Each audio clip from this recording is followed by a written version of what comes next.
Salam sejahtera, salam penuh sukacita. Bisa berjumpa kembali dengan Bapak Ibu sekalian dimanapun Anda berada. Baik jemaat GCC maupun simpatisan di Indonesia maupun yang ada di luar negeri. Hari ini kita kembali online, ibadah secara live streaming. Kami rindu bahwa selalu ada topik-topik baru yang bisa kami sajikan untuk memberikan kekuatan dan membangun iman Bapak Ibu. Sebelum kita membahas topik baru ini, kita akan berdoa mohon pimpinan Tuhan.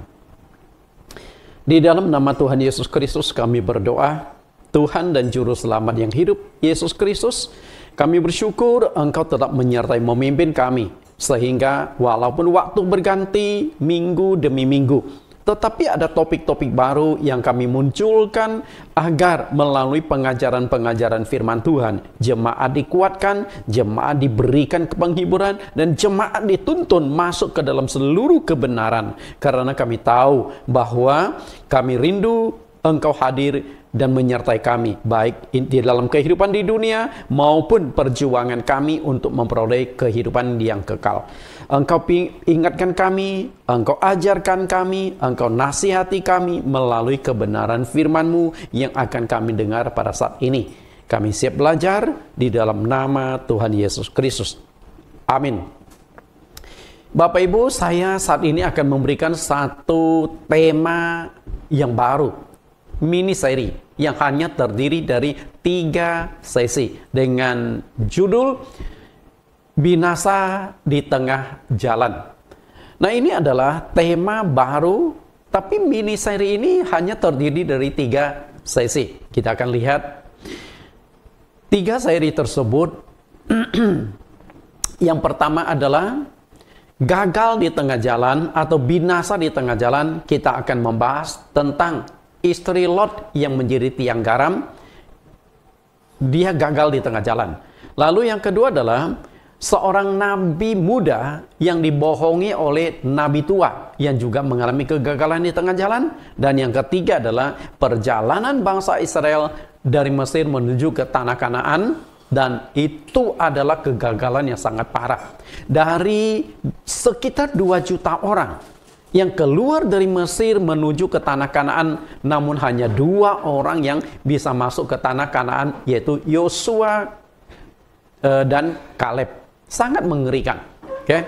Nah, kita lihat binasa di tengah jalan adalah suatu perasaan yang sangat menyesakkan dan sangat menyakitkan ketika Anda sudah berupaya melakukan sesuatu hal. Dari awal dilakukan pelan-pelan, di pertengahan jalan masih oke, tapi begitu sampai di bagian akhir ternyata Anda mengalami kegagalan. Segalanya tidak berhasil, boleh dikatakan nol. Sangat-sangat menyesakkan. Kalau tahu gitu, gua nggak lakukan dari awal, mungkin akan muncul kalimat atau statement seperti itu.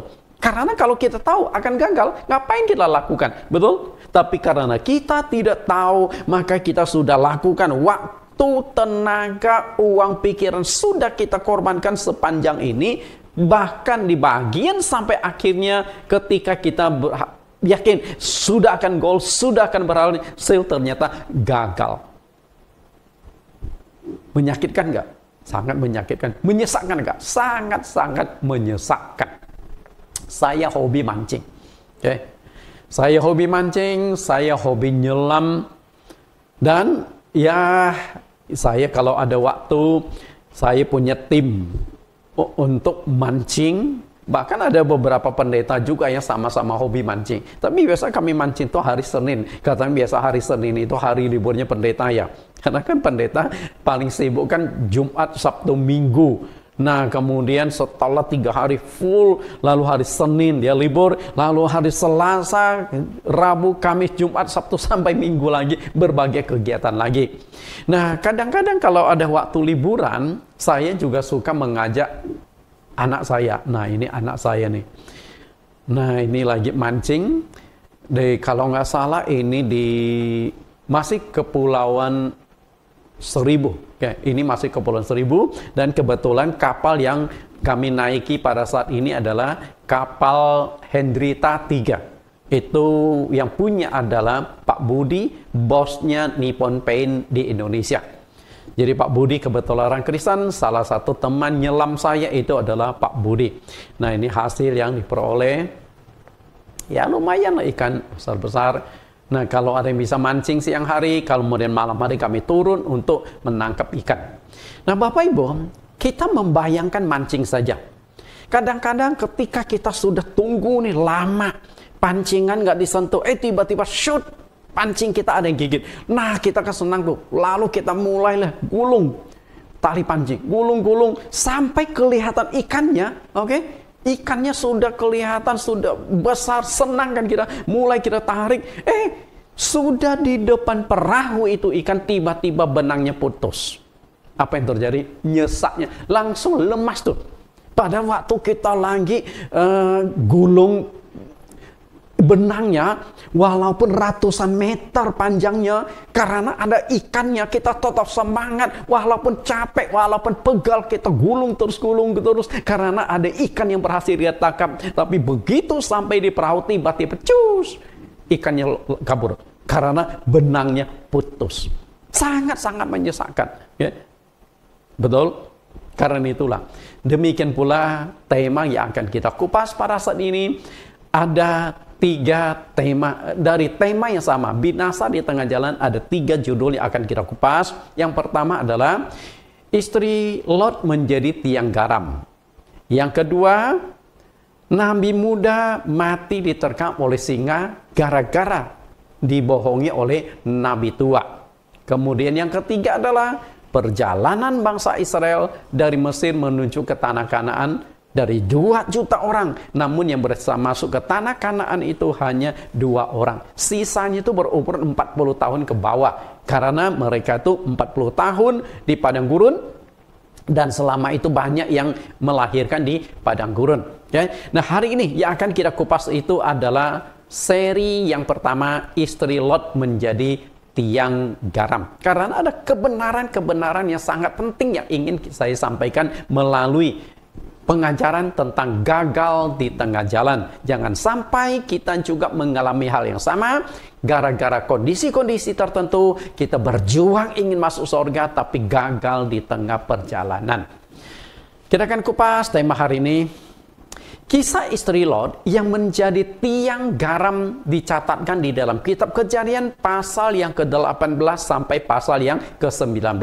Karena itu, saya akan banyak mengutip kedua pasal tersebut. Tentu saya nggak bisa baca 2 pasal ini karena terlalu panjang dan akan menghabiskan banyak waktu. Jadi saya hanya kutip-kutip ayat yang berkaitan dengan pengajaran, yang berkaitan dengan khotbah kita pada hari ini. Untuk mengetahui penyebab istri Lot menjadi tiang garam, kita harus lebih dahulu tahu latar belakangnya. Kenapa dia ini sampai menjadi tiang garam?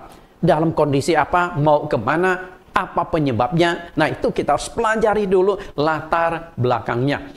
Termasuk kita juga harus mempelajari mengapa Lot sekeluarga itu bisa tinggal di kota Sodom dan Gomora.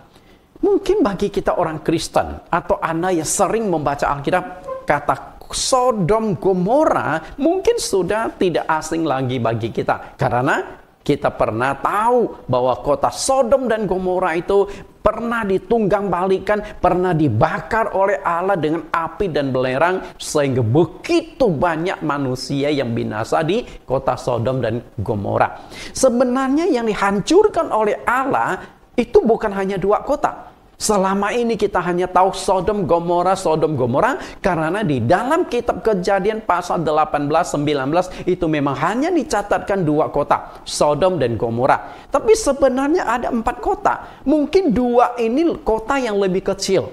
Dan itu dicatatkan di dalam kitab Ulangan. Namanya Zeboim dan Atma. Jadi 4 kota, Sodom, Gomora, Zeboim, dan Atma yang ditunggang-balikan oleh Allah karena dosa-dosa kejahatan mereka.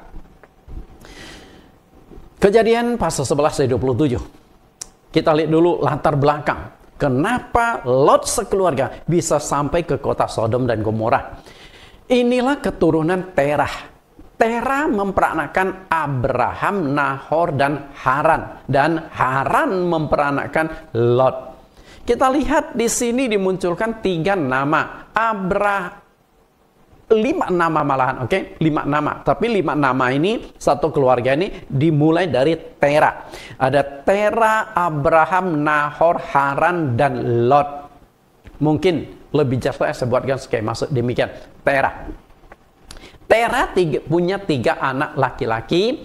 Yang pertama bernama Abraham, lalu Nahor, dan Haran. Artinya Abraham, Nahor, dan Haran ini kakak adik. Nah kemudian Haran lalu memiliki atau melahirkan seorang anak yang diberi nama Lot. Lalu apa hubungan Abraham dengan Lot? Hubungannya adalah paman dengan keponakan. Jadi Lot ini adalah anak dari Haran, otomatis Lot ini adalah keponakan dari Abraham. Nah, supaya kita tahu dulu skema hubungan Abraham dengan Lot ini. Ketika Allah memanggil Abraham keluar dari Ur Kasdim, tempat tinggalnya, dan saat itu Abraham juga membawa serta keponakannya yang bernama Lot ini. Kita baca dulu di Kejadian pasal yang ke-12 ayat 4 sampai ayat yang ke-5. Lalu pergilah Abraham seperti yang difirmankan Tuhan kepadanya, dan Lot pun ikut bersama dengan dia. Abraham berumur 75 tahun ketika ia berangkat dari Haran. Abraham membawa Sarai istrinya dan Lot anak saudaranya, dan segala harta benda yang didapat mereka dan orang-orang yang diperoleh mereka di Haran. Mereka berangkat ke tanah Kanan lalu sampai di situ. Jadi singkat cerita, kita lihat Allah suruh Abraham keluar meninggalkan kampung halamannya, meninggalkan orang tuanya, Tera, dan juga sanak familinya. Berarti yang ditinggalkan Abraham itu ayahnya, saya tidak tahu apakah ibunya atau istri Tera masih hidup atau tidak, karena tidak dijelaskan di dalam Alkitab.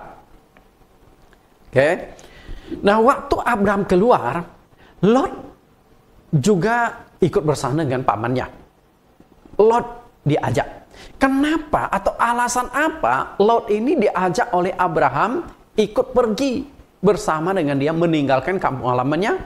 Karena ketika Allah menyuruh Abraham keluar dari Ur Kasdim menuju ke satu tempat yang akan Tuhan tunjukkan kepadanya, saat itu Haran atau ayahnya Lot itu sudah mati. Mungkin Abraham berpikir, ini anak yatim. Saya tidak tahu juga apakah Haran punya istri atau ibunya Lot masih hidup atau tidak. Karena di Alkitab memang tidak dicatatkan. Karena memang Alkitab itu tidak mencatat secara mendetil setiap hal, tidak mencatat mendetil setiap keluarga atau nama. Karena jika harus dicatat, di dalam Injil Yohanes dikatakan seluruh dunia tidak akan memuat kitab suci yang akan ditulis. Walaupun Rasul Yohanes sedikit lebay, tapi memang fakta, maka tidak dicatatkan. Misalnya di dalam Alkitab, anak Adam dan Hawa itu hanya dicatatkan 3 orang. Kain, Habel. Nah kemudian Kain membunuh Habel, lalu Allah gantikan seorang anak laki-laki yang bernama Set. Kain, Habel, dan Set. Namun apakah anak Adam dan Hawa itu hanya 3 orang? Tidak. Anak Adam itu banyak sekali, mungkin ratusan orang. Karena usia Adam waktu meninggal itu 930 tahunan. Begitu panjang. Karena itu anak Adam dan Hawa, ada laki-laki, ada perempuan, tapi walaupun ada ratusan, hanya dicatatkan 3 nama itu saja. Nah demikian pula apa yang terjadi di sini. Apakah Lot ibunya masih hidup? Yang jelas papanya sudah meninggal. Nah apakah Lot satu-satunya anak? Ataukah dia punya kakak adik lain? Juga tidak dicatatkan. Sehingga kita tidak bisa menjelaskan secara mendetil. Secara kekeluargaan, hubungan antara Abraham dan Lot itu adalah paman dan keponakan. Artinya cukup dekat. Dan hubungan mereka akur. Paman dan keponakan. Karena mereka dulunya tinggal satu rumah. Abraham juga memperhatikan kesejahteraan keponakannya ini. Jadi waktu Abraham meninggalkan segalanya, harta kekayaan yang diperoleh itu dia bawa. Nah, ketika Lot mengikuti dia, Abram juga perhatikan kesejahteraan harta kekayaan yang Lot punya saat itu dibawa. Dan kemudian dengan perjalanan waktu dari satu tempat ke tempat lain, Abram mendapat banyak kekayaan lagi, Lot juga mendapat bagian. Kita lihat bagaimana kekayaan yang dimiliki paman dengan keponakan. Kejadian pasal 13 ayat 1. Maka pergilah Abraham dari Mesir ke tanah Negeb dan dengan istrinya dan segala kepunyaannya. Dan Lot pun bersama-sama dengan dia. Ayat 2. Adapun Abraham sangat kaya, banyak ternak, perak, dan emasnya. Perhatikan kata sangat, menunjukkan atau satu kata sifat atau kata yang mengungkapkan bahwa Abraham itu memang banyak sekali ternak-ternak. Kalau banyak ternak dengan sendirinya, banyak gembala-gembalanya. Gembala sapi, gembala kambing, gembala domba. Dan selain itu peraknya banyak, emasnya banyak. Nah, kalau perak dan emas banyak, berarti Abraham juga membutuhkan keamanan, betul? Nah, siapa? Maka Abraham itu sebenarnya dia juga melatih prajurit-prajurit, orang-orang yang bersama dengan dia. Jadi boleh dikatakan Abraham itu sudah membentuk sebuah kerajaan kecil. Oke, ratusan pengikut-pengikut dia. Lalu bagaimana dengan Lot? Ayat yang kelima. Juga Lot yang ikut bersama-sama dengan Abraham mempunyai domba dan lembu dan kemah. Artinya Lot ini bukan hanya makan gaji dengan pamannya. Lot ini bukan hanya menjadi bagian dari, tapi Lot juga punya kekayaan yang terpisah walaupun masuk ke dalam satu rombongan besar bersama dengan Abraham. Tapi harta kekayaan tetap beda, ya, tidak menyatu dengan harta kekayaan dari Abraham. Nah, karena mereka memiliki banyak kambing domba, banyak gembala-gembala, akhirnya terjadilah konflik antara gembala Abraham dengan gembalanya Lot. Mungkin konflik itu disebabkan oleh perebutan lahan penggembalaan. Karena ini kambing domba mereka. Nah, apakah digembala? Kalau jelas, kalau kita lihat di sini, kambing domba Abraham dengan Lot ini dipisahkan masing-masing. Nah, ketika mereka menggembalakan, maka terjadilah perebutan dari lahan penggembalaan untuk mendapatkan rumput yang segar. Ujung-ujungnya terjadilah perkelahian, terjadilah konflik antara kedua gembala, antara kedua rombongan gembala dari paman dan keponakan. Nah, melihat hal tersebut, kalau hanya terjadi satu kali, dua kali mungkin bisa dimaklumi. Tapi mungkin konflik antar gembala masing-masing itu sudah sering kali terjadi. Akhirnya Abraham berkata kepada Lot keponakannya. Kita lihat Kejadian 13 ayat 7. Karena itu terjadilah perkelahian antara para gembala Abraham dan para gembala Lot. Perhatikan, para gembala. Artinya itu bukan satu lawan satu. Ini sekelompok gembala. Berarti ini sudah perang nih. Nggak main-main. Waktu itu orang Kanan dan orang Feris diam di negeri itu. Ayat 8. Maka berkatalah Abraham kepada Lot, janganlah kiranya ada perkelahian antara aku dan engkau, antara para gembalaku dan para gembalamu, sebab kita ini kerabat. Melihat kondisi demikian, karena para gembala kan tuan mereka kan dua orang, Lot dan Abraham. Berarti penyelesaian masalah itu pada tuan mereka, Abraham dan Lot ini. Maka Abraham berkata, Lot, kita ini kerabat loh. Aku ini pamanmu dan kamu keponakanku loh. Dan kita memiliki gembala masing-masing. Nah, gembala kita ini suka berantem nih. Mungkin merebutkan lahan penggembalaan. Karena itu jangan sampai gembala kita berantem, lalu kita turun tangan membela gembala-gembala kita masing-masing. Ujung-ujungnya kita berdua yang berantem. Karena itu mungkin lebih baik kita bisa saja. Karena engkau juga sudah cukup dewasa, engkau juga sudah cukup mandiri, engkau bisa mengurus diri sendiri. Agaknya usul dari paman ini disetujui oleh Lot. Karena itu masalah lahan penggembalaan atau harta kekayaan akhirnya menjadi pemisah antara paman dengan keponakan. Perhatikan ya, harta kekayaan menyebabkan perpisahan Lot dengan pamannya. Jadi kekayaan itu memisahkan. Memang dari dulu ya, kekayaan itu memang seringkali menjadi pemisah. Bisa memisahkan teman, bisa memisahkan keluarga, bahkan bisa memisahkan, menghancurkan hubungan kakak adik, hubungan orang tua dengan anak. Masalah kekayaan. Sehingga tidak heran Alkitab mengatakan cinta harta atau uang adalah akar segala kejahatan yang dikatakan oleh Rasul Paulus di dalam kitab Timotius pasal yang ke 1 Timotius pasal yang ke-6. Akar segala kejahatan. Kita lihat Lot. Sang paman atau Abraham mengalah untuk keponakannya. Jadi sang keponakan, mungkin Abraham ini karena dia harta kekayaan sudah banyak, dia tidak kurangan apapun. Sedangkan Lot mungkin tidak sekaya Abraham, sehingga Lot ini diberikan kesempatan untuk memilih lebih dulu lahan mana yang akan menjadi tempat penggembalaan dia, tempat tinggalnya kelak di kemudian hari. Dan Lot ini kemudian setelah diberikan kesempatan untuk memilih, dia juga tidak segan-segan, dia juga tidak seji-seji. Seji bahasa apa ya? Nah, akhirnya dia memilih lebih dulu. Dia pandang sekeliling, nah dia lihat, wah, ini kota Sodom dan Gomora. Dari jauh kayaknya ini ada kota dan juga ada lahan-lahan penggembalaan yang cukup luas. Sehingga dia ambil keputusan, saya memilih tempat itu. Nah, setelah Lot mengambil keputusan memilih ke sana, karena awalnya Abraham sudah katakan, kalau kamu memilih kiri, aku akan memilih kanan. Kalau kamu memilih kanan, aku akan memilih kiri. Supaya gembala-gembala kita tuh nggak bertemu lagi, lalu berantem lagi, ujung-ujungnya kita yang berantem. Akhirnya, giliran Abraham yang memilih. Karena yang satu kiri, pasti yang satu kanan.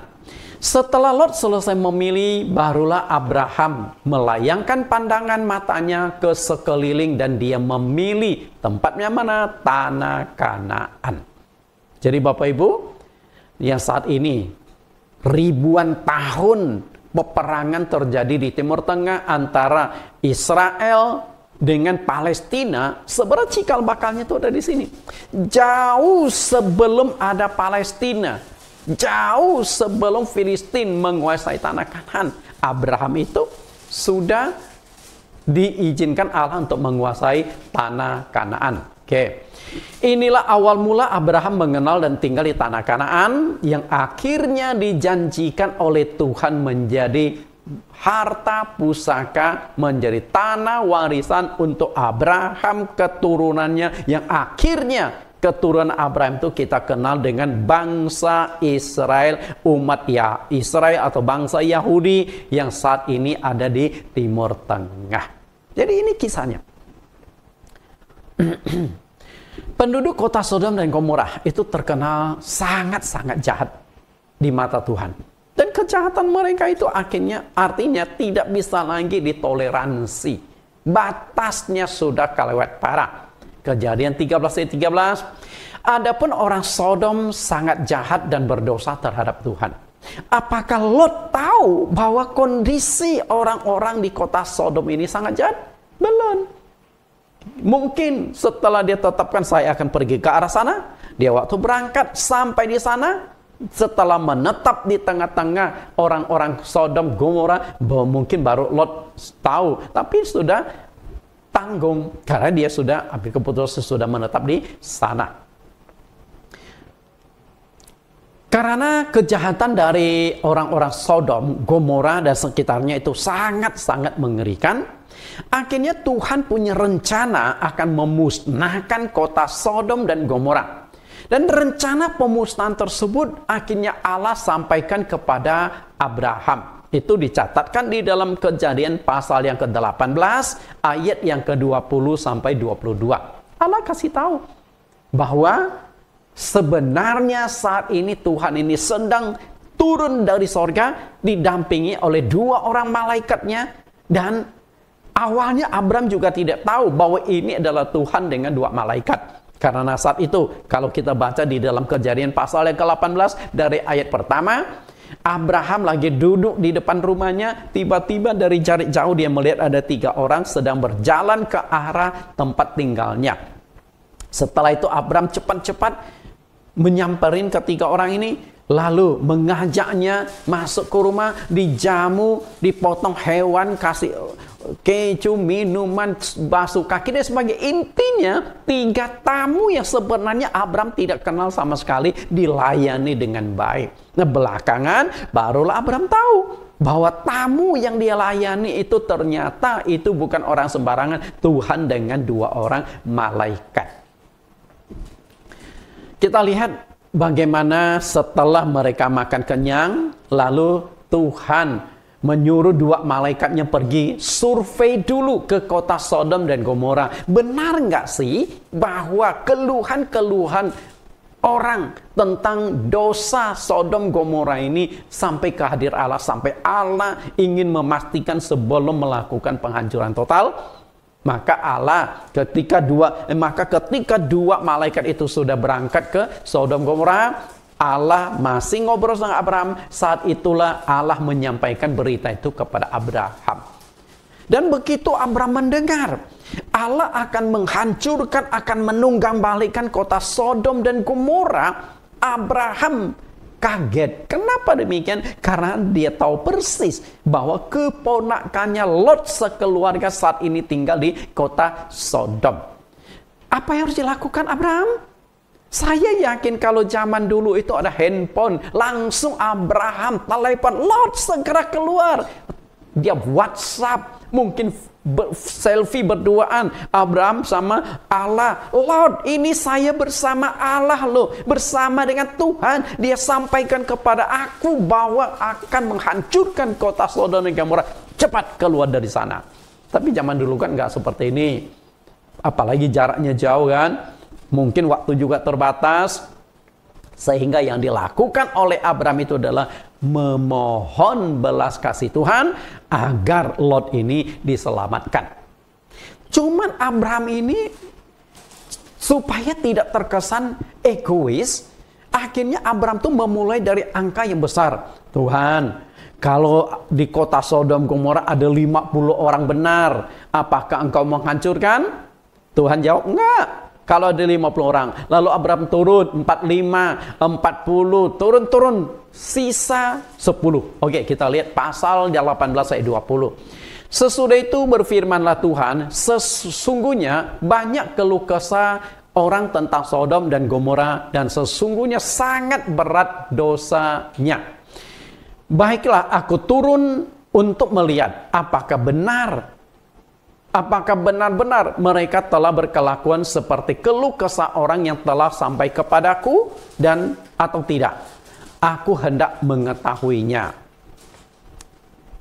Ayat 18, ayat 22. Lalu berpalinglah orang-orang itu dari situ dan berjalan ke Sodom. Tetapi Abraham masih tetap tinggal di hadapan Tuhan. Jadi kedua malaikat setelah berangkat, Abraham tetap tinggal bersama dengan Tuhan. Dan saat itulah Abraham ingat, berarti keponakan saya sekeluarga seluruhnya akan binasa. Sehingga Abraham mengajukan permohonan. Permohonan.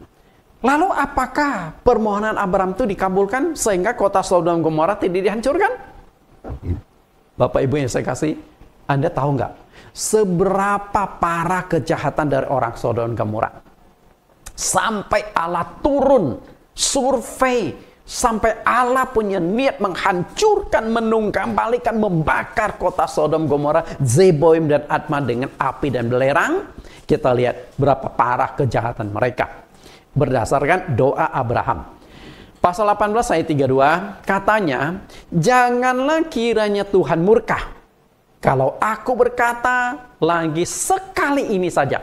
Perhatikan kata Abraham, sekali ini saja. Artinya ini yang terakhir Tuhan. Karena Abraham itu sudah memulai memohon belas kasih tunduk dari angka 50. Pelan-pelan turun, sisa yang 10. Sekiranya 10 didapati di sana, firman-Nya, Aku tidak akan memusnahkannya karena yang 10 orang itu. Bayangkan, boleh dikatakan ini adalah semacam taruhan loh. Taruhan. Ketika Tuhan pasti tahu lah. Masa Tuhan ingkar janji? Nggak mungkin kan?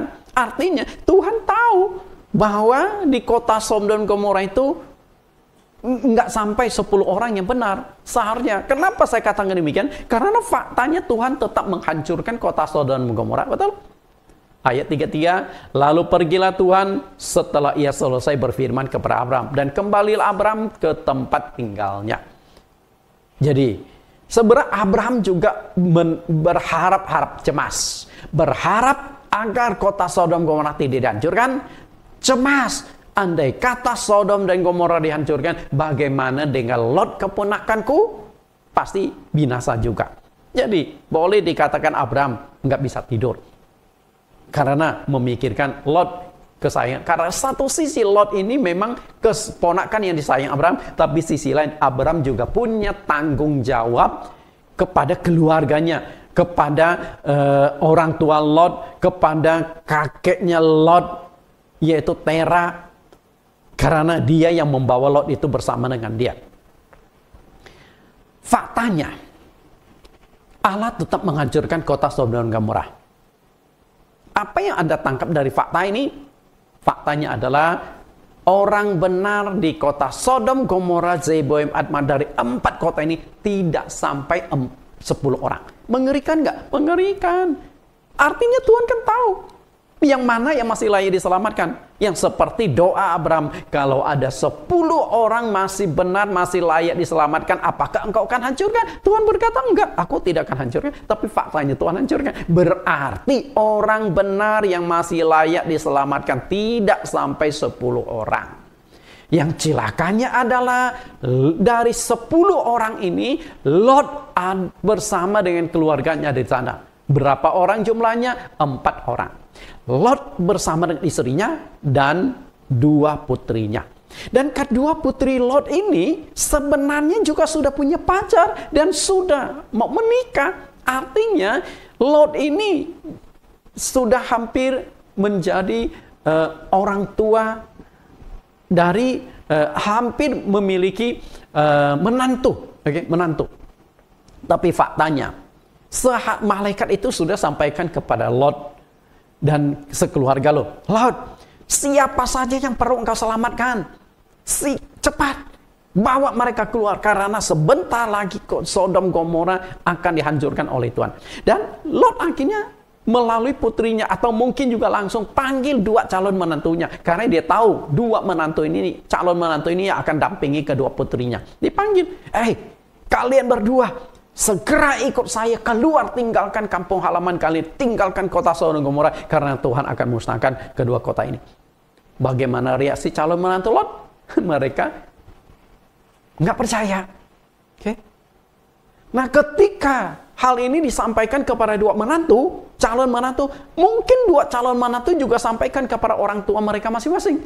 Mungkin juga teman-teman. Tapi faktanya tidak ada satupun yang diselamatkan selain Lot sekeluarga. Berarti itu memang mengerikan, Bapak Ibu.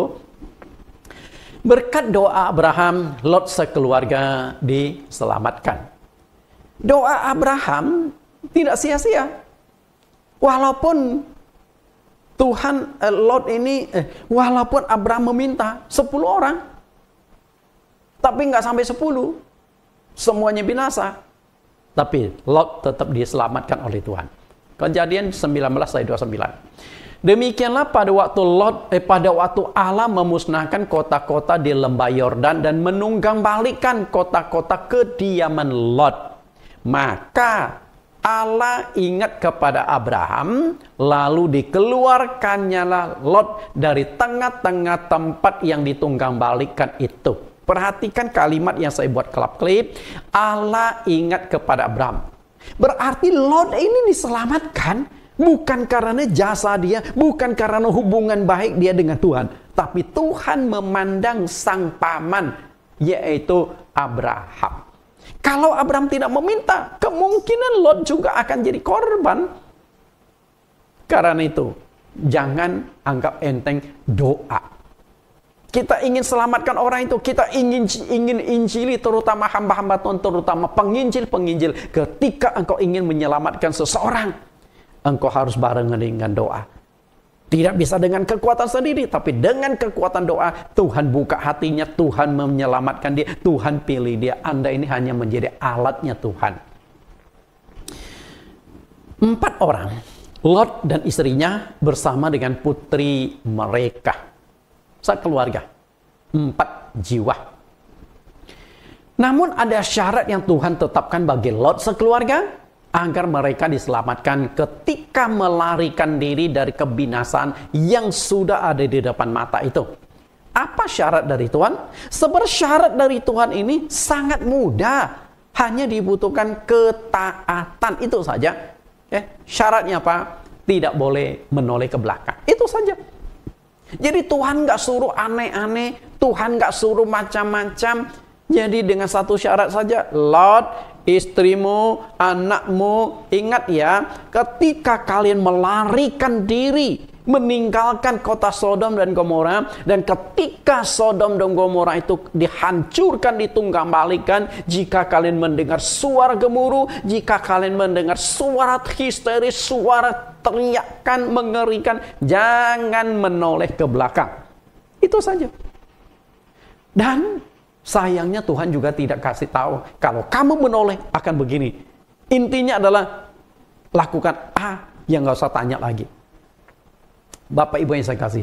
Dan dampaknya apa? Kita lihat. Ketika mereka masih ragu-ragu, mungkin mereka ada ingin membawa sedikit bekal, mungkin pakaiannya, atau mungkin sedikit harta yang bisa dibawa, emas ke perak ke. Ketika mereka lagi asik bungkus barangkali karena berlambat-lambat, akhirnya tangan mereka ditarik oleh malaikat. Mereka dibawa untuk menyelamatkan diri. Nah, saat itu mereka sedang di pertengahan jalan. Kita lihat ayat pasal 19 ayat 17. Sesudah kedua orang itu menuntun mereka sampai keluar, berkatalah seorang, larilah, selamatkanlah nyawamu, jangan menoleh ke belakang. Selamatkan dirimu, jangan menoleh ke belakang. Dan janganlah berhenti dimanapun juga di lembah Yordan, larilah ke pegunungan, supaya engkau jangan mati lenyap. Tetap Tuhan memberikan kesempatan kepada Lot sekeluarga melarikan diri. Setelah sudah sampai ke radius aman, baru Tuhan akan menunggang-balikkan kota Sodom dan Gomora.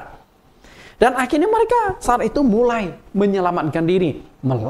Mungkin setengah berlari lah, agar tidak ikut ditimpa oleh api dan belerang. Tapi apa yang terjadi? Masalahnya ada di istri Lot. Sangat disayangkan, istri Lot melanggar perintah Tuhan. Akhirnya dia mati berdiri menjadi tiang garam. Istri Lot. Apakah istri Lot tidak tahu apa yang disampaikan malaikat? Tahu. 4 orang itu tahu. Buktinya dari 4 orang itu hanya 1 yang balik. Padahal mereka pasti juga mendengar ketika kota Sodom dan Gomora dihancurkan, suara gemuruh terdengar. Mereka juga dengar. Tapi mereka tidak menoleh ke belakang, tetap berjalan mengarahkan mukanya ke depan. Tapi istri Lot beda. Kejadian 19:26. Tetapi istri Lot yang berjalan mengikutinya menoleh ke belakang, lalu menjadi tiang garam. Bapak Ibu, saya tidak tahu posisi kemungkinan istri Lot itu larinya ke depan. Posisinya ada di depan. Mungkin istri Lot bersama dengan kedua putrinya ada di depan, Lot itu ada di belakang. Nggak mungkin ketika istri Lot ada di belakang. Karena ketika istri Lot ada di belakang, menoleh ke belakang menjadi tiang garam, pasti Lot dengan putrinya akan bingung. Loh, kok Lot berkata, istriku mana? Kedua putri, loh mama kami kemana? Dan mereka kan nggak boleh menoleh ke belakang. Karena begitu mereka mencari yang ketinggalan ke belakang, mereka juga ikut bisa jadi tiang garam. Jadi kemungkinan istri Lot itu ada di depan. Sehingga ketika menjadi tiang garam, Abraham akhirnya apakah mungkin berhenti sejenak tapi nggak berdaya, nyesak sekali. Istri yang sudah memberikan 2 orang putri, istri yang sudah mendampingi dia sekian puluh tahun hidup bersama, tahu-tahu sudah di depan dia menjadi tiang garam. Wah, kalau Anda ada di posisi Lot, Anda ada di posisi sebagai putri dari orang yang menjadi tiang garam, saya yakin Anda akan shock, kaget, histeris. Tapi Anda tidak berdaya karena tidak taat itu. Yang perlu kita pelajari sekarang adalah apa yang menjadi penyebab istri Lot menoleh ke belakang. Akibatnya gagal di tengah jalan. Jadi tema saya mini seri gagal di tengah jalan, artinya pasti ada penyebabnya kenapa sampai engkau gagal. Kenapa engkau tidak berhasil menyelamatkan diri? Padahal Anda itu sudah di dalam pertengahan jalan memperoleh keselamatan. Sangat sangat menyesakkan gitu loh. Oke, kita akan pelajari. Kenapa? Setelah saya coba dalami, saya gali dan saya temukan sebenarnya ada 3. Tapi karena waktu, jadi saya hanya ambil 2. Oke. 2 hal yang sangat penting menjadi peringatan untuk kita. Yang pertama adalah istri Lot terlalu mencintai dunia. Yang kedua adalah istri Lot tidak taat sepenuhnya pada perintah Tuhan. Sebenarnya ada satu pengajaran lagi yang sangat bagus, filosofinya jangan melihat masa lalu. Karena istri Lot menoleh ke belakang itu adalah secara simbolis memberikan pengajaran jangan melihat masa lalu, melihatlah ke depan. Seperti yang dikatakan oleh Rasul Paulus, aku mengarahkan mataku ke depan, memandang ke depan, memandang ke sorgawi. Jadi masa lalu tinggalkan. Cuman kan kita sebagai manusia seringkali masa lalu ditarik sampai ke depan. Ada orang yang menyakiti Anda tarik sampai ke depan. Betul? Lupakan masa lalu. Oke, kita akan bahas kedua ini. Yang pertama, istri Lot terlalu mencintai dunia. Saya pikir memang tidak mudah. Tidak mudah untuk meninggalkan harta kekayaan tersebut. Di atas telah disingkapkan bahwa Lot ini memiliki banyak sekali harta kekayaan. Emas, perak, kambing, domba, dan para gembala. Banyak. Artinya, semua yang diperjuangkan Lot sekian tahun, mulai keluar dari Ur Kasdim bersama pamannya, nah kemudian ikut pamannya sekian tahun, sampai mereka berpisah karena banyaknya harta kekayaan mereka, gara-gara ada konflik di antara para gembala mereka. Saya yakin, itu hasil jeripayah Lot sekian puluh tahun, sehingga untuk ditinggalkan dalam sekejap tidak mudah. Tidak mudah bagi Lot sekeluarga merelakan segala harta kekayaan yang diperoleh dengan jeripayah sekian tahun itu, terutama istri Lot. Jadi Alkitab tidak mencatat berapa banyak harta kekayaan yang dibawa Lot ketika satu keluarga meninggalkan kota Sodom dan Gomora. Ketika malaikat Tuhan memberikan waktu yang singkat, pasti mereka juga akan berpikir, masa nggak bawa apapun, hanya baju. Jadi kemungkinan mereka juga mempersiapkan baju seadanya untuk mereka bawa, untuk mereka ganti baju. Dan yang tidak kalah penting adalah emas. Kalau perak tidak bisa dibawa karena nilai emas dengan perak kan beda, pasti mereka akan bawa emas. Sebagian karena sebentar lagi akan jadi abu. Nah, ketika mereka melarikan diri, kota Sodom Gomora itu sudah ditunggangi suara api, suara belerang berjatuhan dari langit, suara teriakan manusia, suara hewan, intinya suara gemuruh dahsyat, istri Lot pasti ingat, habis deh hartaku, emasku, perakku, rumahku, budakku, pelayanku, domba-domba suamiku, gembala suamiku, habis sudah. Sehingga ketika untuk terakhirnya dia balikkan badan menoleh ke belakang, selesai. Jadi tiang garam. Bapak Ibu yang saya kasihi, jangan kita terlalu mencintai dunia. Boleh bekerja, berjuang, tapi jangan terlalu mencintai dunia. Orang mungkin seringkali kita mendengar kalimat, segala sesuatu perlu uang. Itu adalah satu kenyataan yang tidak bisa kita pungkiri. Apapun di dunia ini membutuhkan uang. Namun saya ingin katakan kalimat kebalikannya. Uang bukan segala-galanya. Nyawa lebih penting dari uang. Betul nggak? Nah, seperti yang terjadi pada Lot sekeluarga. Uang yang mereka kumpulkan, harta kekayaan yang mereka kumpulkan sekian puluh tahun. Apa yang terjadi? Nol. Kalau tahu ini akan dibakar oleh Tuhan, ngapain capek kerja? Cukup bisa makan, cukup bisa minum saja, selesai. Betul?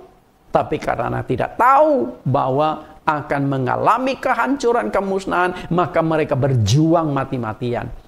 Dan wajarlah, itu sangat wajar secara manusia. Karena semua orang, siapapun yang tinggal di muka bumi, pasti ingin mengumpulkan kekayaan, berusaha menjadi orang yang sukses secara finansial. Wajar, sangat wajar. Tapi, kalau dari awal, Lot itu sudah dikasih tahu, Lot jangan pergi ke Sodom Gomora. Pasti dia nggak akan pergi. Tapi apakah yakin? Kita juga nggak tahu juga ya. Karena intinya itu ketatan. Kalau Lot dikasih tahu, Lot nggak usah kumpulkan banyak-banyak, cukup makan pakai saja. Karena semuanya akan dimusnahkan oleh Tuhan. Mungkin Lot nggak akan berjerih lelah seperti itu. Tapi karena tidak tahu apa yang akan terjadi ke depan, sehingga dia lakukan. 2 Petrus pasal 3:10. Tetapi hari Tuhan akan tiba seperti pencuri. Pada hari itu langit akan lenyap dengan gemuruh yang dahsyat, dan unsur-unsur dunia akan hangus dalam nyala api, dan bumi dan segala yang ada di atasnya akan hilang lenyap. Kalau Lot tidak dikasih tahu bahwa semua kekayaan akan hilang lenyap, dia pergi ke Sodom dan kemudian tetap bekerja, menghasilkan uang, tapi hasilnya habis.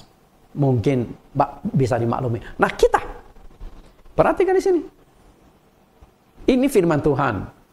Rasul Petrus sudah katakan bahwa bumi akan dibakar, akan dihancurkan, akan dimusnahkan oleh Tuhan, sehingga segala sesuatu yang ada di atasnya akan hilang lenyap. Artinya apa? Emas, perak, kendaraan, bangunan, bahkan tanah yang engkau beli di mana-mana akan lenyap menjadi abu. Jadi, yang kita kumpulkan itu apa? Mungkin kita berkata, oh saya kumpulkan supaya saya bisa nikmati. Oke, untuk saat ini.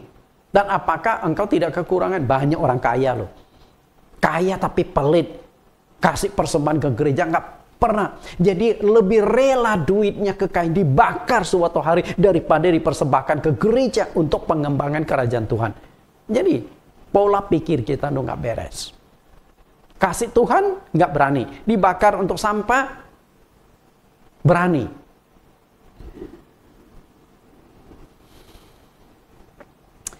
Jika kita tahu dan yakin bahwa dunia ini sedang menuju kehancuran, kita masih mati-matian menumpuk kekayaan di dunia, kita adalah orang yang paling bodoh di dunia fana ini. Betul nggak? Kalau Anda katakan tidak tahu, nggak ada alasan. Karena saya sudah bukakan ayatnya. Sudah sangat jelas Rasul Petrus. Tuhan sampaikan melalui Rasulnya Petrus. Di dalam 2 Petrus 3:10, segala yang ada di atasnya akan hilang lenyap. Sudah tahu kan? Nah, yang masalah adalah Anda yakin nggak? Anda percaya nggak? Nah, kembali lagi. Kalau Anda yakin dan percaya, maka engkau tidak akan menumpuk harta kekayaan di bumi, tapi engkau akan berusaha menumpuk harta kekayaan di sorga. Dengan cara apa? Persembahkan uangmu untuk pelayanan. Persembahkan uangmu untuk membantu orang-orang miskin. Jadikan uang itu untuk misi kemanusiaan. Jadi uangmu nggak terbakar.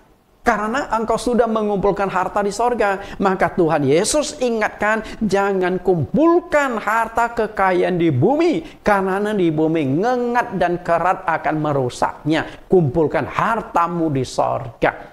Supaya di mana hartamu berada, kamu pun hatimu berada. Sama seperti istri Lot. Hatinya ada di mana? Hatinya nggak ada di perjalanan ini. Hatinya masih ketinggalan di Sodom. Maka ketika Tuhan kembalikan kota Sodom dan Gomora, karena hatinya ketinggalan di sana, dia balikkan badan melihat, langsung jadi lenyap, jadi tiang karang, binasa. Apa artinya? Karena itu nggak ada gunanya. Maka jadilah orang yang kaya di hadapan Tuhan. Perhatikan animasi ini. Apa yang Anda lihat dari animasi ini?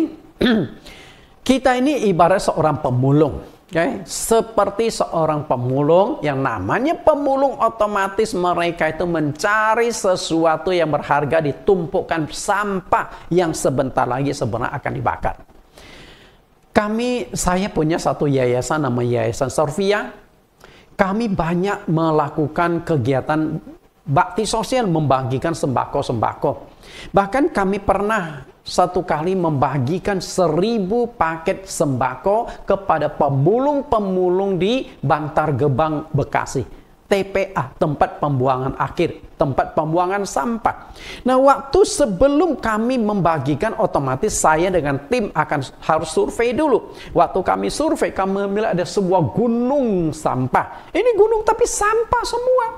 Tapi walaupun sampah ini dibuang oleh truk banyak sekali ke tempat itu, dan kebetulan yang mengelola sampah saat itu saya kenal, bahkan menjadi teman saya, namanya Pak Jack Monang. Jadi sampah-sampah yang ada di DKI sebelum Ahok menjadi gubernur, beliau atur. Jadi punya armada pembuangan sampah itu ratusan. Perusahaan Samhana. Nah, waktu kami sampai sana, kami melihat, walaupun tumpukan sampah ini banyak, bau kotor, banyak pemulung-pemulung yang akhirnya dengan keranjang dibakul, sebuah keranjang, bakul di tengahnya, di belakangnya digendong dengan satu besi, ada kaitannya, cari kiri kanan yang masih layak dikumpulkan untuk mereka jual. Pada itu sampah. Itulah tempat kami membagikan 1000 paket sembako. Dan saat itu kebetulan saat lagi COVID-19. Jadi Bapak Ibu, ketika kita mencintai dunia ini, mati-mati mencari uang, sama seperti pemulung ini. Jadi mengasihkan. Oke, lalu yang kedua, istri Lot tidak taat sepenuh hati. Taat sepenuh hati. Dalam hal tertentu, Allah menuntut umatnya taat sepenuhnya kepada Dia tanpa bertanya mengapa atau kenapa. Jadi ketika Tuhan sampaikan kepada Lot, istri dan anak-anakmu, ingat dan dengarkan baik-baik. Ketika kalian melarikan diri, jangan menoleh ke belakang. Memang saat itu mereka tidak bertanya juga, kenapa nggak boleh menoleh ke belakang? Dan malaikat Tuhan juga tidak sampaikan, kalian jangan menoleh ke belakang, nanti jadi tiang garap. Enggak. Hanya jangan menoleh ke belakang. Seandainya saat itu malaikat itu berkata kepada keempat orang yang mau diselamatkan, kalian jangan menoleh ke belakang kalau tidak mau jadi tiang garam atau tidak mau kena hukuman Tuhan. Enggak dikasih tahu. Jangan menoleh ke belakang, itu saja. Di sini menuntut sebuah ketaatan. Kalau saat itu malaikat memberikan semacam sanksi, kalau kalian menoleh ke belakang akan jadi tiang garam, mungkin istri Lot masih bisa diselamatkan. Karena sudah ada peringatan. Tinggal pilihan ada di engkau. Mau milih jadi tiang garam atau selamat. Kalau engkau tetap memilih selamat, jangan menoleh ke belakang. Tapi apakah Ini tergantung iman juga sih, tergantung iman. Karena kota Sodom dan Gomora kan belum ditunggangbalikan. Apakah dua malaikat benar-benar malaikat atau bukan? Mereka kan juga tahu juga. Mereka hanya ditarik tangannya supaya menyelamatkan diri. Percaya nggak dengan dua utusan Tuhan? Kalau nggak percaya, tetap menoleh ke belakang. Jadi tergantung iman. Bapak Ibu, perhatikan gambar animasi ini. Hawa yang sedang memetik buah pohon pengetahuan tentang yang baik dan jahat. Apa yang ditekankan di sini adalah ketaatan. Sejak awal Allah menciptakan manusia, menciptakan Adam dan Hawa, Allah sudah menuntut manusia taat tanpa syarat. Taat tanpa syarat. Nggak usah ada tanya, nggak usah kompromi lagi. Saat itu Allah melarang manusia memakan buah pohon pengetahuan tentang yang baik dan jahat dengan satu sanksi yang sangat keras, pasti mati. Pasti mati kalau engkau makan buah itu. Oke, kita lihat dulu dasar ayatnya. Kejadian 2:17. Tetapi pohon pengetahuan tentang yang baik dan yang jahat itu janganlah kau makan buahnya, sebab pada hari engkau memakannya pastilah engkau mati. Wah, ini sanksinya keras. Seandainya Lot sekeluarga diberikan sanksi ini, kalau kalian menoleh ke belakang, kalian pasti mati. Kalian pasti jadi tiang garam. Masih kemungkinan akan selamat. Oke? Tapi kembali lagi dibutuhkan ketaatan. Adam dan Hawa sudah jelas loh. Kalau kalian makan pasti mati. Tapi apa yang terjadi? Mereka tetap memakan buah pohon pengetahuan baik dan jahat. Jika sudah ada sanksi yang begitu keras, manusia masih tidak taat, masih tidak takut melanggar perintah Tuhan, apalagi sanksinya lemah. Kalau kalian makan buah pengetahuan baik dan jahat, badan kalian akan gatal-gatal loh. Gatal-gatal sebulan loh. Ini mungkin sanksinya lemah. Tapi ini nggak main-main, sanksinya mati. Metong kan bahasa biasanya. Berarti ketaatan itu bukan ditentukan oleh kuat lemahnya ancaman atau sanksi, kuat lemahnya hukuman, tapi ditentukan hati manusia.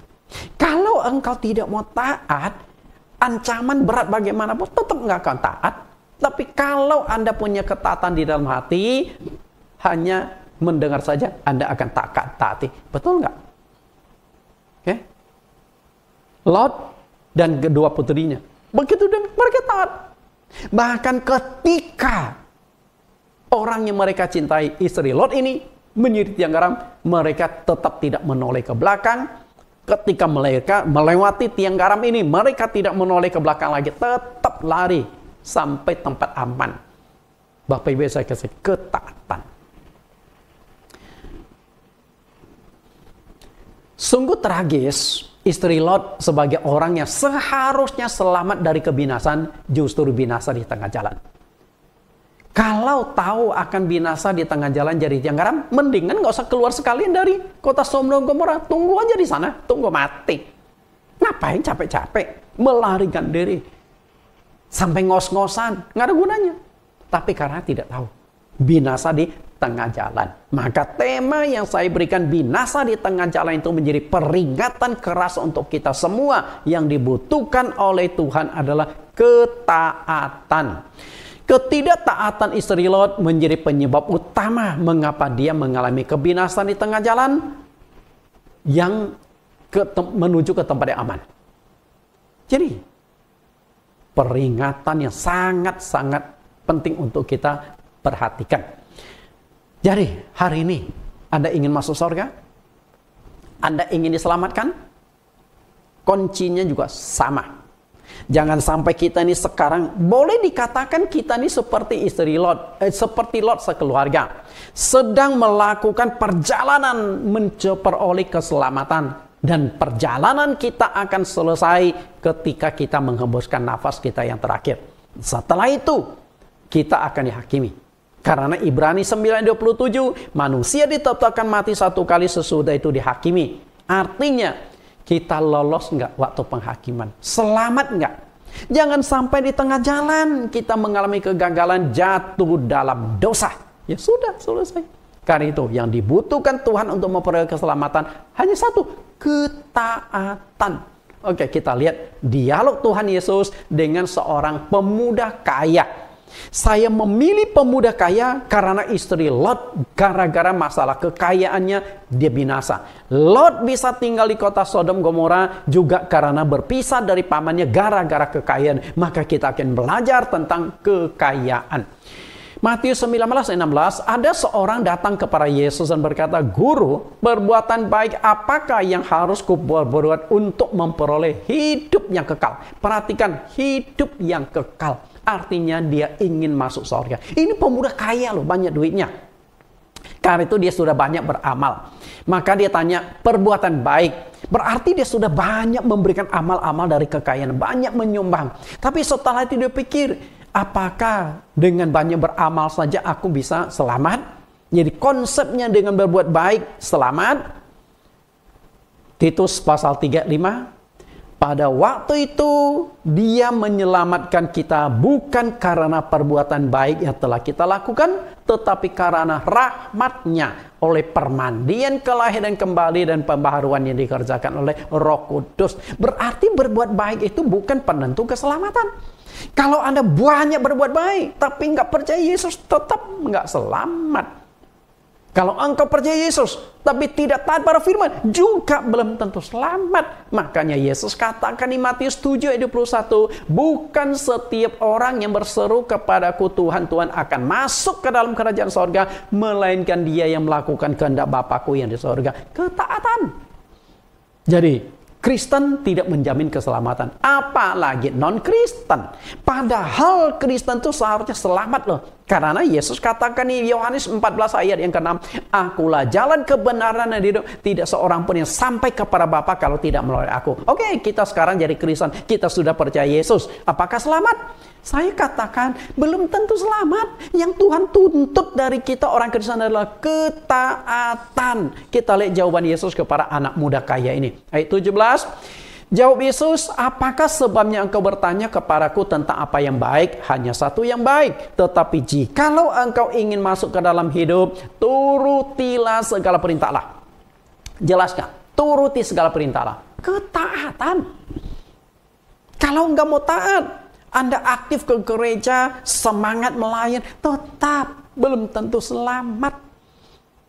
Jadi, jangan merasa kalau saya sudah jadi Kristen pasti selamat. Belum tentu. Apakah saudara tahu ketaatan dalam hal apa saja yang Tuhan Yesus tekankan dalam dialog dengan seorang pemuda kaya ini? Anda tahu? Ketaatan dalam hal apa? Kalau kita baca perikop ini secara lengkap dari ayat 16 sampai ke bawah, ternyata yang sedang Tuhan Yesus tekankan di sini adalah taat pada 10 hukum Allah. 10 hukum Allah. Kenapa harus taat pada 10 hukum Allah? Karena intisari dari Alkitab kita dan isi 10 hukum Allah. Dan 10 hukum Allah terbagi menjadi 2. Mengasihi Allah dan mengasihi sesama manusia. Horizontal dan vertikal. Intinya kasih. Kemudian 40 penulis kitab mulai mengembangkan bagaimana cara mengasihi Allah, bagaimana cara mengasihi sesama manusia, sehingga dikembangkan menjadi 66 kitab. Intisarinya itu dari 10 hukum Allah. Karena 10 hukum Allah bukan ditulis oleh manusia, tapi ditulis oleh jari Allah sendiri. Oke, kita lihat. Kita baca ayat selanjutnya dari ayat 8 sampai ayat yang ke-18 sampai ayat yang ke-10. Bagaimana Tuhan tekankan tentang 10 hukum ini. Pemuda kaya ini kaget sekali setelah mendengar jawaban Tuhan Yesus bahwa untuk masuk ke sorga taat pada segala perintah Allah. Karena bayangan anak muda ini, waduh, taat sepenuhnya pada segala perintah Allah. Perintah Tuhan kan banyak. Apakah semua perintah ada hubungan dengan keselamatan? Kalau betul, siapa yang bisa masuk ke surga? Karena itu, pemuda kaya ini minta lebih spesifik. Sehingga dia berkata, perintah yang mana? Dan ketika dia minta lebih spesifik, langsung Tuhan Yesus kutip inti 10 hukum Allah. Oke, kita lihat 10 hukum Allah yang dikutip Yesus. Ayat 18 sampai 19, kata orang itu kepadanya, perintah yang mana? Dengan kata lain, Tuhan Yesus, kitab suci ini tebal loh. Kitab suci perjanjian lama tuh ada 39 kitab loh. Perjanjian baru belum masuk loh. Oke, kalau perjanjian baru dimasukkan 66 kitab loh. Perintah yang mana? Yang ada hubungan dengan keselamatan? Jadi Bapak Ibu, untuk memiliki pemahaman yang jelas tentang keselamatan, kita tuh harus melihat yang mana yang berkaitan dengan keselamatan. Tentu, ada yang berkaitan dengan keselamatan, ada yang berkaitan dengan sekadar perintah menjalani hidup dan perintah untuk mendapatkan upah. Jadi, ada dua nih, masuk surga dan dapat upah di surga, dua hal yang berbeda. Jangan berpikir, engkau masuk surga otomatis dapat upah di surga. Enggak. Masuk surga itu sudah bersyukur, jangan mikirkan upah. Tapi kalau engkau ingin mendapatkan upah, nah salah satunya itu memang banyak beramal, banyak melayani pekerjaan Tuhan. Oke? Kemudian ketika dia tanya perintah yang mana, Yesus kutip 10 hukum Allah. Jangan membunuh 10 hukum, jangan berzina 10 hukum, jangan mencuri 10 hukum, jangan mengucapkan saksi dusta 10 hukum, hormatilah ayahmu dan ibumu 10 hukum. Dengan kata lain, Tuhan Yesus mengutip 5 dari 10 hukum Allah, menekankan bahwa 10 hukum Allah ada hubungannya dengan keselamatan. Oke? Engkau membunuh, engkau sudah masalah, gagal di tengah jalan. Berarti 10 hukum Allah ada hubungan dengan keselamatan. 10 hukum Allah ini ditulis oleh jari Allah di atas 2 lempengan batu yang isinya sebagai berikut. Nah, kita lihat dulu garis besar isi 10 hukum Allah, karena jarang dikupas oleh para pendeta-pendeta ya. Oke, perhatikan hukum 1 sampai hukum yang keempat, hubungan manusia dengan Tuhan. Hubungan antara umat Israel dengan Allah. Lalu hukum yang ke-5 sampai hukum yang ke-10, hubungan dengan sesama manusia. Jadi kalau kita lihat ada garis vertikal dan garis horizontal. Inilah isi dari 10 hukum Allah. Nah, yang Tuhan Yesus kutip itu adalah di bagian kanan. Oke, hubungan sesama manusia. Jangan membunuh, jangan mencuri, jangan berzina, jangan mengucapkan saksi dusta, hormati ayahmu, ibumu. Jadi 5 hukum dari hukum yang ke-5 sampai hukum yang ke-9 yang dikutip oleh Tuhan Yesus. Bukan berarti hukum yang lain nggak penting. Enggak. Tuhan hanya mengutip 5 untuk mewakili bahwa 10 hukum Allah itu tetap harus ditaati semuanya. Karena 10 hukum Allah sebenarnya terbagi menjadi 2 bagian. Bagian pertama bersifat hukum yang bersifat aktif, dan bagian yang kedua hukum yang bersifat pasif. Aktif dan pasif tetap membutuhkan ketaatan. Oke?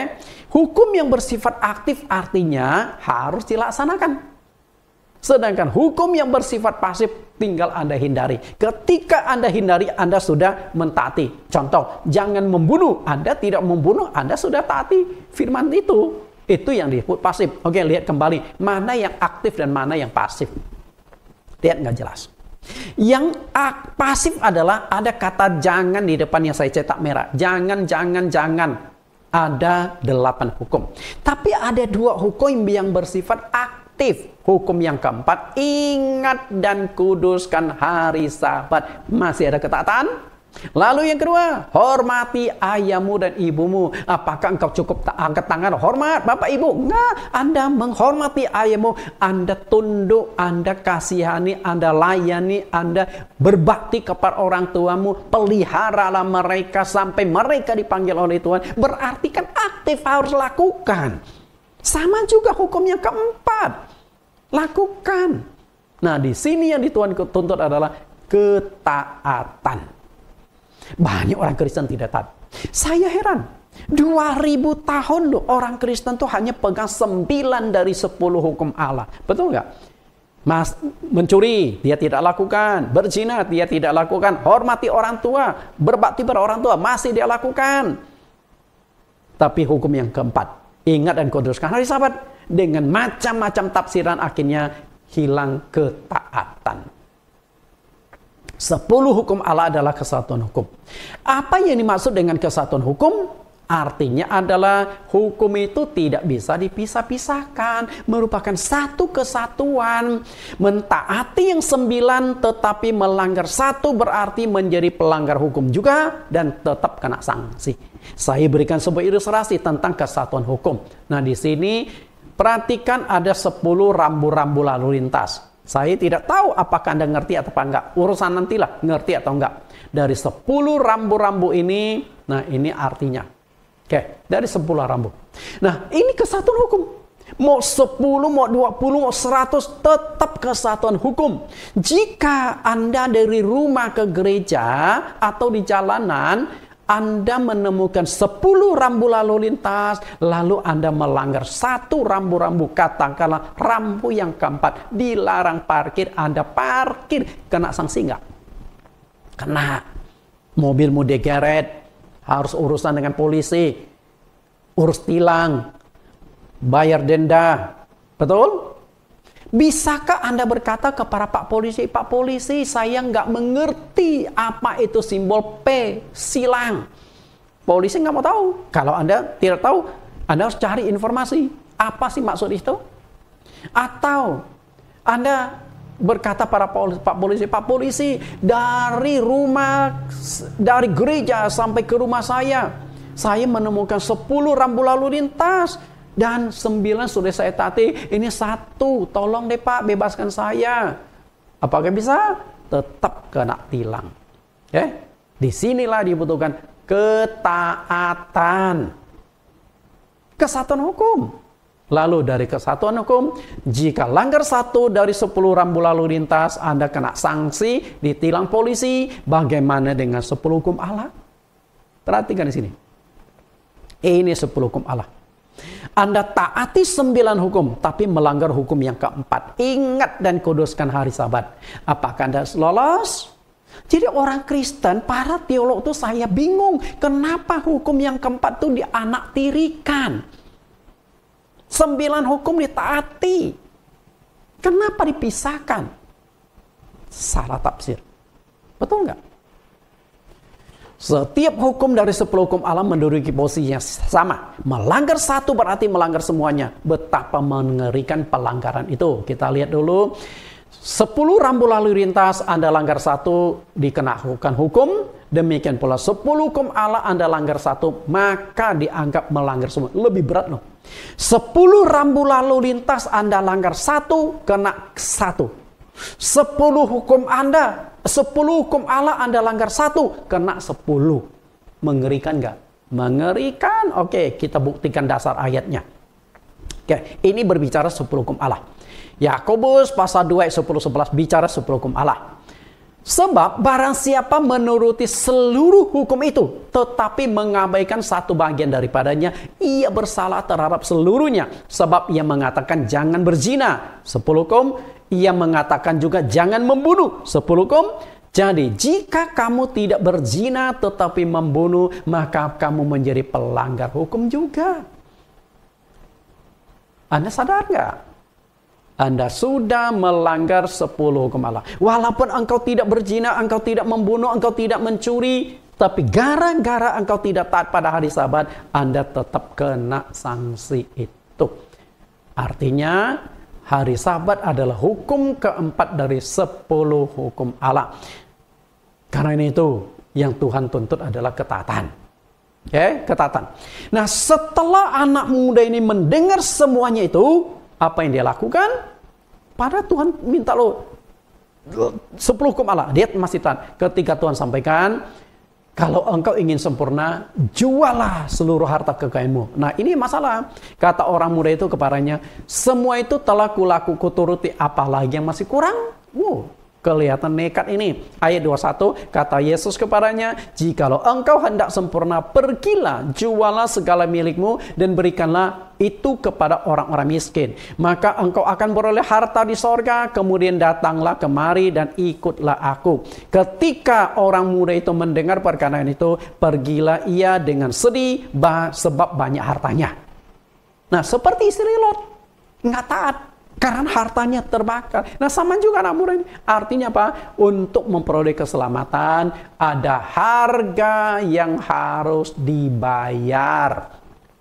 Pada anak muda ini sudah taat semuanya loh. Sedangkan kita nggak berani keluarkan duit untuk pelayanan. Lalu nggak taat pada firman. 10 hukum Allah, hukum yang keempat dilanggar. Masih berharap selamat. Jangan kita banyak bermimpi. Karena untuk memperoleh keselamatan, ada harga yang harus dibayar, ketaatan. Nah, ketaatan yang sudah diabaikan oleh banyak sinode gereja adalah menguduskan hari Sabat. Nah, untuk topik hari Sabat ada di YouTube saya, ada 20 sesi lengkap. Anda bisa ikuti hari apa sih hari Sabat, mengapa harus menguruskan hari Sabat, bagaimana cara menguruskan hari Sabat, apakah hari Sabat itu hukum Taurat, apakah hari Sabat masih berlaku sampai hari ini. Semuanya sudah saya kupas cukup lengkap di dalam YouTube, link YouTube Bible Teaching Ministry. Silakan ada link ke sana, Anda nonton 20 sesi pelajaran tentang hari Sabat. Tuhan Yesus memberkati. Kita tundukkan kepala kita. Terima kasih Tuhan dan Juru Selamat kami hidup. Hari ini kami belajar sesi yang pertama dari 3 mini seri gagal binasa di tengah jalan. Semoga apa yang kami pelajari saat ini mengajarkan kami untuk taat pada segala perintah Allah bisa kami lakukan dengan baik agar kami tidak gagal di tengah jalan, melainkan memperoleh anugerah keselamatan sampai akhir. Terima kasih Tuhan. Inilah doa permohonan kami yang kami alaskan di dalam nama Tuhan Yesus Kristus. Amin. Sampai bertemu di minggu depan.